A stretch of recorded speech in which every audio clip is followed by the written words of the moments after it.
Bismillahirrahmanirrahim. Assalamualaikum warahmatullahi wabarakatuh dan salam sejahtera. Pertama kali cikgu doakan kepada anak murid cikgu semuanya dalam keadaan sihat sejahtera di samping keluarga tersayang. Hari ini kita dapat lagi meneruskan pembelajaran kita dengan iaitu tajuk Pendidikan Kesihatan Tahun 4 bersama dengan Cikgu Syarul. Macam biasalah. Okey, jom kita pergi ke slide pembelajaran kita pada hari ini.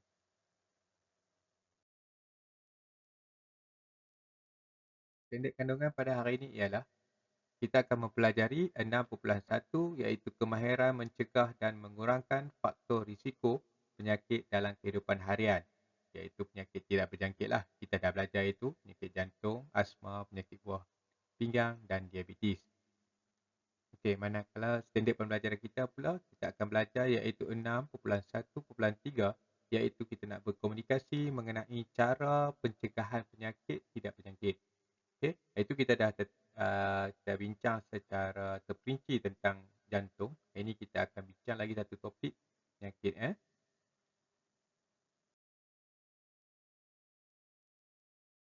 Okey, apakah itu asma? Adik-adik tahu tak apa itu asma? Okey,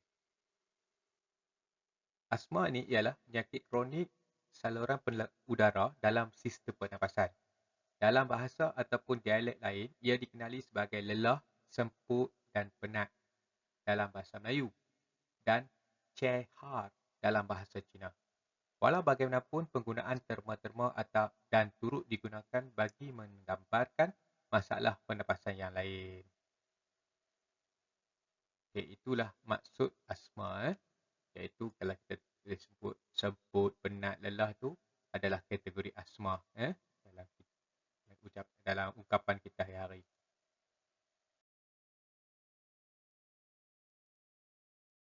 Okay, bagaimana sistem pernafasan anda berfungsi? Macam mana sistem pernafasan kita berfungsi? Okay, sistem pernafasan membawa masuk udara yang kaya dengan oksigen dan membawa keluar karbon dioksida. Saluran udara dan sistem pernafasan adalah seperti tiup yang panjang.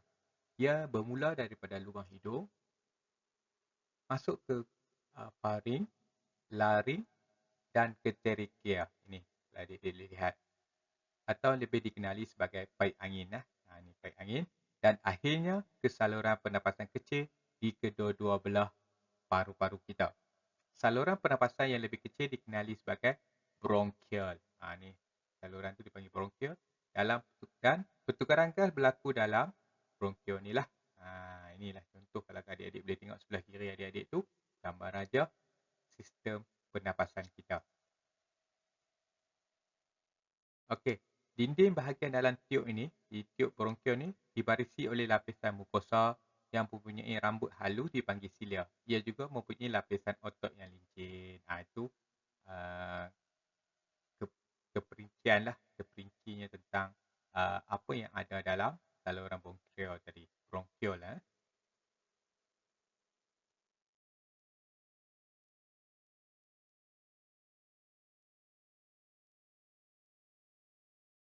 Okey.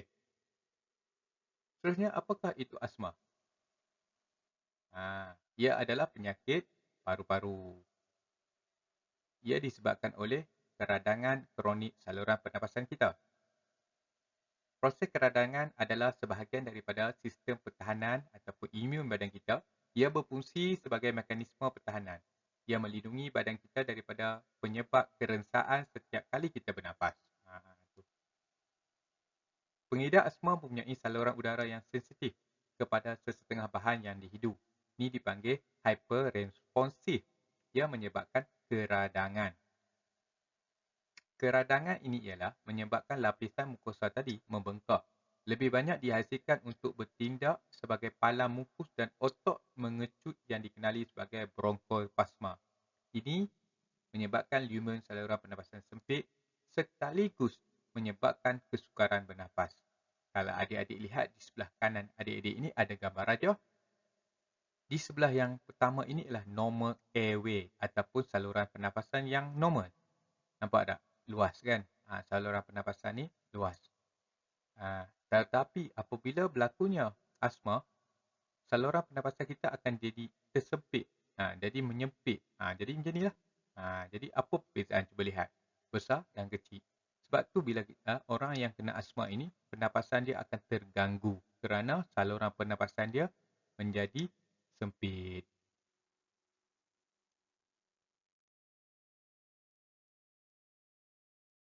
Okey, siapakah yang mendapat asma? Seseorang dalam keluarga anda mengidap asma, iaitu penyakit keturunan. Asma ni boleh disebabkan keturunan ataupun yang mempunyai jangkitan dada yang teruk masa kecil. Contohnya apabila ketika dia lahir ataupun masa kecil dia mengalami masalah paru-paru baik ke, paru-paru ke, pernafasan dia daripada kecil pun dah ada masalah, ke barang kalian akan mendapat asma. Yang ketiga, ahli keluarga anda mempunyai reaksi alahan atopi, yang bermakna anda boleh mewarisi tindak balas hyperresponsif kepada alahan. Okey, adik-adik tahu tak apa tu alahan atopi? Alahan yang sangat teruk lah. Contohnya alahan daripada segi kulit, tak boleh makan makanan yang tertentu, kalau tak boleh kena gigit oleh serangga ke, kalau kena gigit secara automatik kulit dia akan membengkak. Ah, jadi otot-otot dia membengkak dan menyebabkan saluran pernafasan dia menyempit. Ini pun berlaku, boleh menyebabkan kematian kalau tidak dirawat secara sempurna. Okey. Yang keempat, terdedah kepada perensa secara berterusan, iaitu bahan kimia ataupun asap. Bahan-bahan berarti berasap seperti asap kereta, asap kenderaan. Ada setengah orang tak boleh. Ataupun asap rokok. Asap rokok lah yang paling orang tak boleh sebenarnya. Okey, dan juga banyak lagi asap-asap yang boleh menyebabkan cetusnya penyakit asma.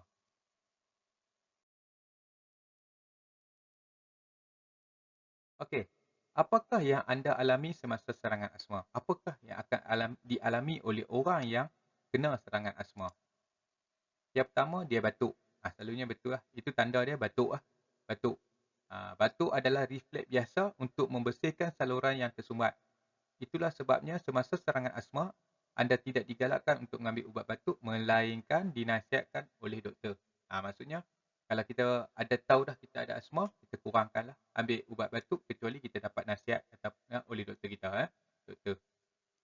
Okey, yang kedua, sukar bernafas ataupun sesak nafas lah. Saluran udara yang tadi yang kita tengok dalam gambar raja, saluran udara yang sempit menyebabkan kita akan mengalami kesukaran bernafas. Itu biasa. Bayangkanlah, saluran tadi besar, dia tiba-tiba menyempit. Jadi udara tu tidak dapat, tak cukup nak masuk dalam ruangan paru-paru kita. Okey, yang ketiga, pernafasan berbunyi ataupun berdehit kerana anda bernafas melalui saluran udara yang sempit dan banyak lendir. Ini berlaku kalau ada adik-beradik kita, keluarga kita yang mengalami asma, kita boleh letak telinga kita di dada, kita akan dengar bunyi. Bunyi macam bunyi whistling ataupun bunyi dia macam bunyi tebuan dalam bila dia bernafas lah. Bila dia tarik nafas dia bunyi. Itu tanda-tanda lah. Sebenarnya sesak dada. Itu biasa orang sesak dada. Dia akan sesak sebab apa? Pernafasan dia tak cukup. Dia rasa nak nafas. Dia tarik nafas. Tak cukup. Jadi sesak dada. Itu tanda-tanda jangan nak jaga. Dan orang di sekeliling anda akan perasan anda bekerja keras untuk bernafas. Maksudnya kita bekerja keras. Orang nak bernafas pun nampak macam kita berlari 100 meter. Hidung kita akan jadi merah. Otot leher akan kelihatan. Otot kita tegang lah. Dan ruang di antara tulang rusuk akan ditarik kerana anda bernafas. Okey. Faham tak apa maksud ruang di antara tulang rusuk? Tulang rusuk kita ni, rantau ni, kita di bawah bahagian perut kita ni. Bawah sternum ni. Antara perut kita ni, bila kita orang yang kena asma ni, perut dia ke dalam. Itu tanda-tanda tu. Itu tanda dia ke dalam. Bila dia tarik nafas, perut dia ke dalam. Itu menyebab itu tandanya saluran pernafasan dia tersumbat. Jadi dia memerlukan kerja yang kuat lah untuk bernafas. Itu tanda-tanda. Jadi kena berhati-hati lah. Kalau jadi macam tu, cepat-cepat lah. Sama ada pergi ke klinik ataupun dapatkan rawatan yang kalau dia memang ada ubat. Contohnya macam inhaler. Dok biasa pakai yang inhaler yang kita sembuh dalam mulut tu. Gunakan sebab memang asma ni bahaya sebenarnya. Kalau dia jadi macam tu, kita kena bawa dia jumpa doktor untuk diberikan oksigen yang ataupun seduh oksigen lah panggil. Jadi kena berhati-hati. Jadi kalau ada di kalangan adik-adik kita yang ada tanda-tanda tu, beritahulah, bawalah ke hospital. Jangan kita ikut lah. Bahaya, sebab bahaya nyawa ni Asma ni boleh menghilangkan nyawa seseorang itu kalau tidak diberi rawatan yang sempurna.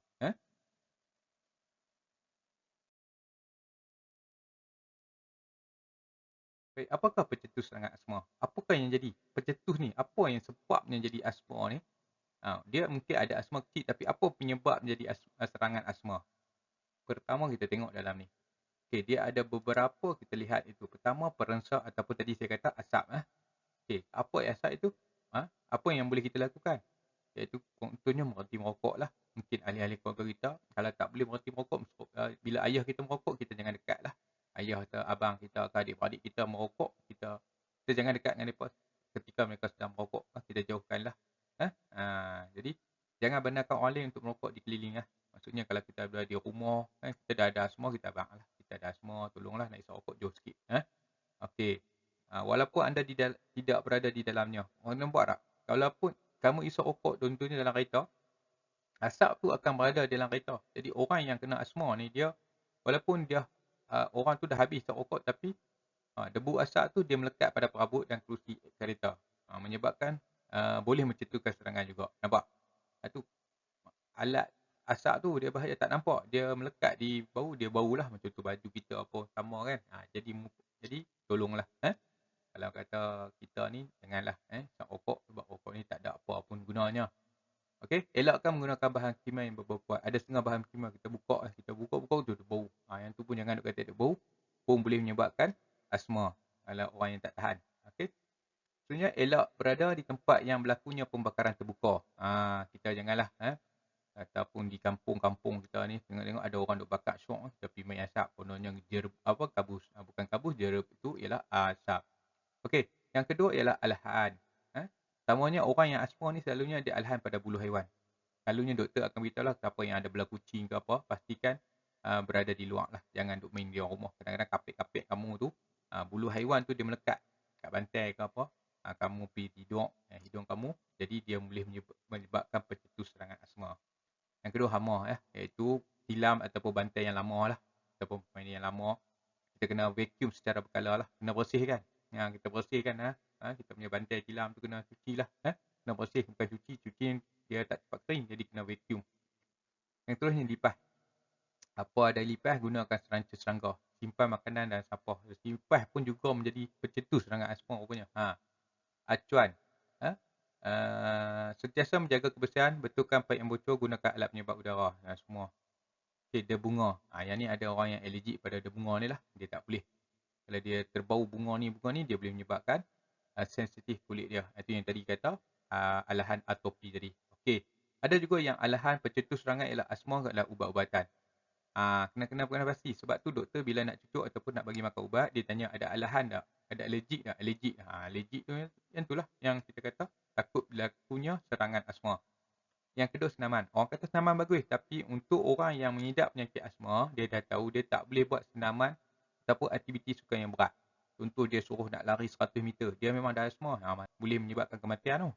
Jadi dia dah tahu. Sebab tu kita kena pasti. Sebab pun cikgu yang PJ pun kita tahulah. Dalam keadaan PJ kita boleh tahu kawan-kawan kita yang mana tak boleh lari. Kita suruh dia jangan lari jalan. Sebab dia boleh membahayakan nyawa dia. Okey. Seterusnya jangkitan ataupun reflux iaitu dapat jadi yang ni kena dapat khidmat nasihat doktor lah rawatan berkaitan dengan jangkitan ni. Okey, akhir sekali ialah tekanan emosi. Ini pun penting sekarang ni dalam wabak COVID-19 ni pun ramai yang mengalami tekanan emosi. Jadi lakukanlah senaman yang mengurangkan stres, dapat rehatkan secukupnya. Okey. Contoh kan ni adalah penting-penting. Inilah apa yang ada pencetus kepada serangan asma. Jadi harap kamu dapatlah boleh lihat benda-benda ni terutamanya pada asap rokok lah. Jadi kamu hati-hatilah kalau bapa kamu ataupun adik-beradik kamu ataupun ahli keluarga kamu yang isap, kamu tak payah pergi dekat-dekat lah. Tunggu dia habis isap rokok baru pergi. Okay. Jadi cikgu harap itu yang dapat membantu kamu dapat mengetahui sedikit tentang pencetus serangan asma ni.